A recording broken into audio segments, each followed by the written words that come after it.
আসসালামু আলাইকুম। সবাই কেমন আছেন? আশা করি সবাই অনেক অনেক ভালো আছেন। আজকে আমি একদম ঘরোয়া উপায়ে ডার্ক চকলেট দিয়ে চকলেট পিনাট বার তৈরি করে দেখাবো, যেটা আপনারা ঘরে থাকা মাত্র 3টা উপকরণ দিয়ে তৈরি করতে পারবেন। চকলেট তো আমরা সবাই পছন্দ করি, তবে একটু ভিন্নভাবে ট্রাই করেছি। আশা করছি আপনাদের কাছেও খুবই ভালো লাগবে। এখন কথা না বাড়িয়ে দেখে নেই আমি কিভাবে এই চকলেট পিনাট বার তৈরি করলাম। তার জন্য প্রথমেই 1 কাপ পরিমাণ ডার্ক চকলেট নিয়ে নিছি, আর চকলেটটাকে আমি একটু ছোট ছোট করে কেটে নিছি। এখন এই চকলেটটাকে আমি ডাবল বয়েলিং প্রসেসে গলিয়ে নিব। তার জন্য ফুটন্ত গরম পানি নিয়ে নিছি একটা বলে, আর এভাবে রেখে দেব কিছুক্ষণের জন্য। কিছুক্ষণ এভাবে রেখে দেওয়ার পর কিন্তু দেখবেন এমনি চকলেটটা খুব সুন্দরভাবে গলে গেছে। তবে গলে গেলে কি হবে, অনেকটা ঘন। আমি এখানে 3 চামচ পরিমাণ রান্নার সাদা তেল দিয়ে দিলাম।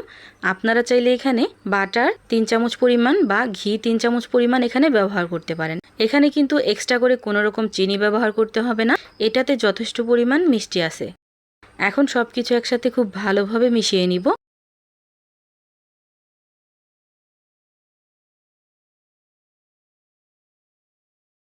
এখন এখানে দিয়ে দিলাম 1 চামচ পরিমাণ ঘি।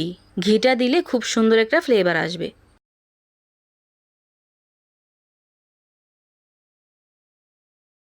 এখন আমি যেই মোল্ডে সেট করব, ঠিক ওই মোল্ডে কিছুটা পরিমাণ পাতলা করে ব্যাটার এইভাবে দিয়ে দিব।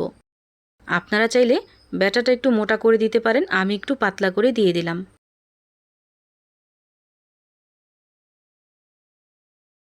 এখন এভাবে রেখে দেব কিছুটা ঠান্ডা হওয়ার জন্য। এদিকে একটা হাঁড়িতে 1 কাপ পরিমাণ বাদাম নিয়ে নিলাম। এখন এই বাদামটাকে চুলার আঁচটা মিডিয়ামে রেখে অনবরত নেড়ে চেড়ে মচমচো করে ভেজে নেব।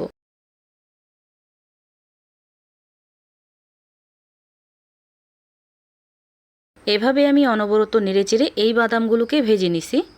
এখন ঠান্ডা করে হাত দিয়ে কিছুটা খোসা ফালাই দিব। আর খোসাগুলো ফালানোর পরে একটা ব্লেন্ডার জগে নিয়ে আধ ভাঙা করে গুঁড়ো করে নেব।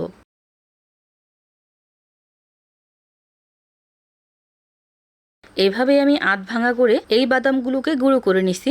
এখন এই বাদামের গুঁড়োগুলো একটা সাইডে রেখে দেব। আর এদিকে আমি 1/3 কাপ পরিমাণ চিনি নিয়ে নিলাম।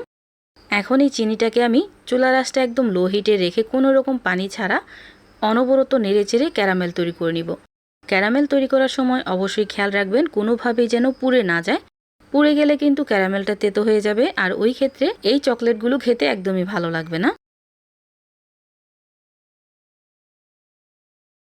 এ পর্যায়ে যখন একটু কালার চলে আসবে আর কিছুটা চিনি গলে যাবে, এইরকম হালকা দানা থাকবে চিনিতে, ওই পর্যায়ে এসে আমি চুলাটাকে একেবারেই অফ করে দিব।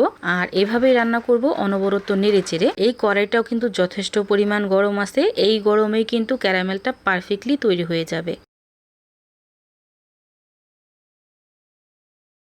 দেখতেই পাচ্ছেন ক্যারামেলটা একদম পারফেক্টলি তৈরি হয়ে গেছে। এ পর্যায়ে এসে এখানে আমি দিয়ে দিব ঠিক 1 চামচ পরিমাণ পানি। পানিটা দিয়ে খুব ভালোভাবে মিশিয়ে নিব। আর চুলাটাকে একদম লো হিটে একটু জ্বালিয়ে দিব। চুলাটা জ্বালানোর পরে আগে থেকে তৈরি করে রাখা সেই বাদামগুলো এখানে অল্প অল্প করে দিয়ে খুব ভালোভাবে মিশিয়ে নিব।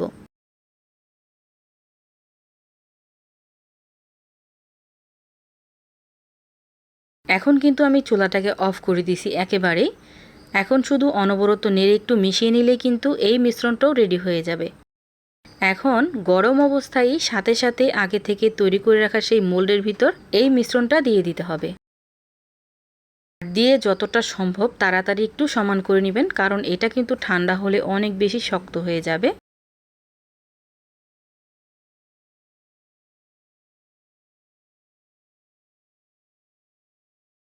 এভাবে আমি 2টা মোল্ডের ভিতরেই এই মিশ্রণটা দিয়ে দিলাম। এখন এভাবেই রেখে দেব 1 থেকে 2 মিনিট পর্যন্ত, যাতে করে উপরের বেশি গরম ভাবটা চলে যায়।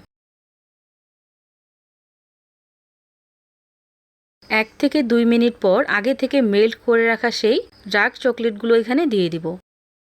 আর একেবারে যে বেশি পরিমাণ চকলেট লাগে এখানে একদমই না। আপনারা চাইলে প্যাকেটের কেনা 10 টাকা দামের চকলেট কিন্তু গলিয়েও ঠিক এইভাবে এই চকলেট পিনাট বার তৈরি করতে পারেন।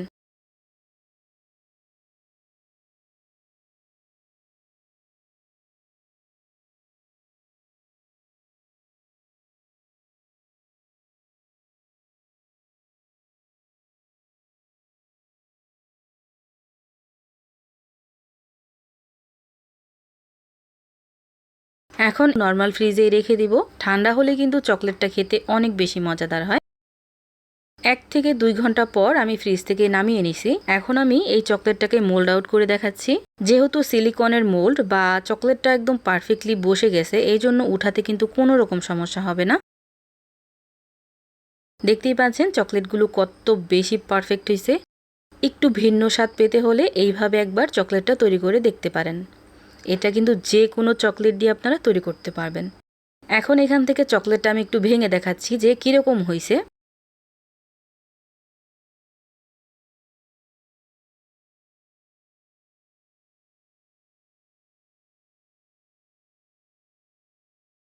আশা করছি আপনাদের কাছেও আজকের এই ভিডিওটা খুবই ভালো লাগবে। আর ভালো লাগলে লাইক, কমেন্ট অ্যান্ড শেয়ার করতে ভুলবেন না।